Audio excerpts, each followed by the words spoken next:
Assalamualaikum warahmatullahi wabarakatuh. Perkenalkan, nama saya Alessa Firman Andri dengan NIM 2020-31271 dari kelas Machine Learning D.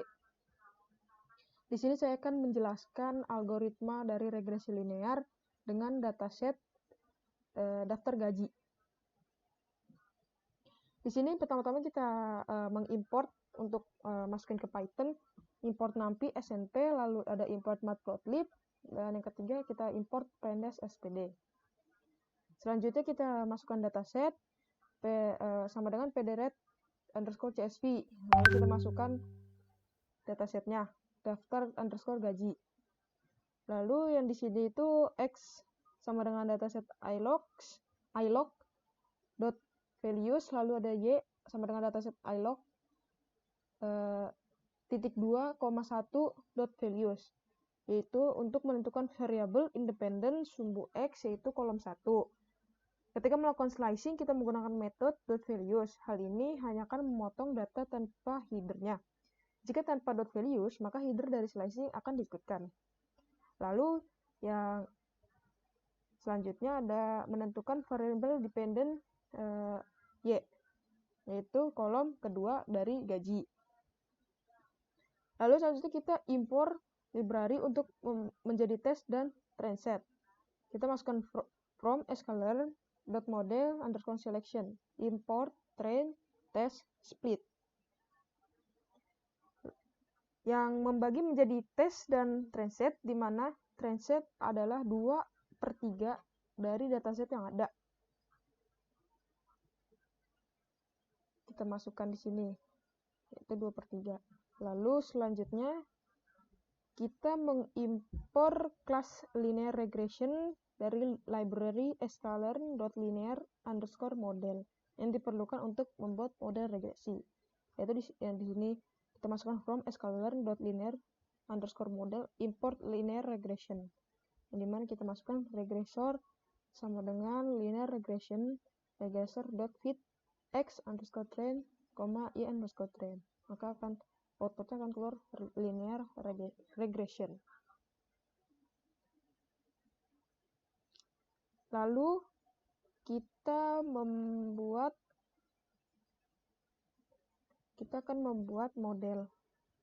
Kita akan membuat model regresi untuk trainset dengan menuliskan regresor fit x_train, y_train untuk melihat parameter apa saja yang diperlukan untuk metode fit. Lalu cukup arahkan kursor pada fit, kemudian klik ctl.i. Lalu kita selanjutnya membuat prediksi dengan menggunakan metode .predict. Untuk mengetahui parameter apa saja, kita bisa melihatnya melalui objek inspektor. Parameter yang diperlukan adalah variabel independen. Dalam hal ini, xtest dan bukan xtrain. Jika menggunakan xtrain, maka kita membuat prediksi berdasarkan pemahaman xtrain.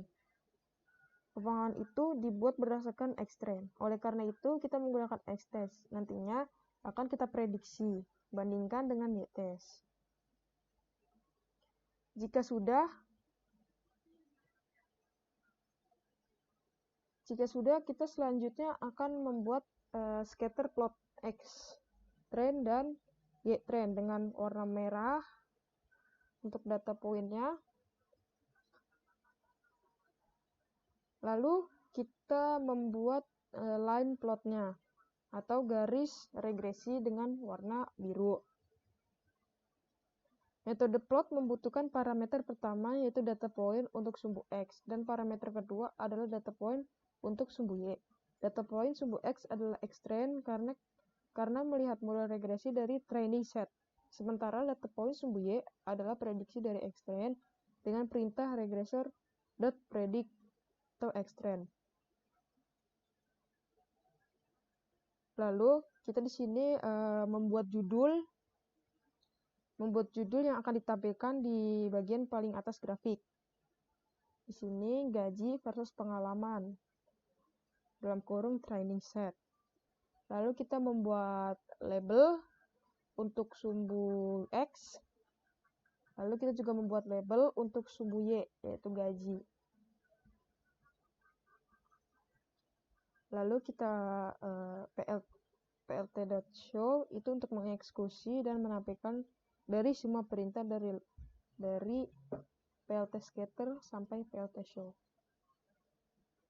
Jika sudah di run dan hasilnya akan seperti ini. Lalu plt scatter sampai plt show ini adalah perintah menampilkan grafik untuk test set. Karena model regresi berbasis pada training set, maka menggunakan perintah misalnya plt plot xtest regressive predict xtest color blue, maka hasilnya akan sama. Jika sudah kita masukkan ini test set, maka hasilnya akan menjadi seperti ini. Maka akan berkurang. Sekian penjelasan dari saya. Mohon maaf bila ada kesalahan. Assalamualaikum warahmatullahi wabarakatuh.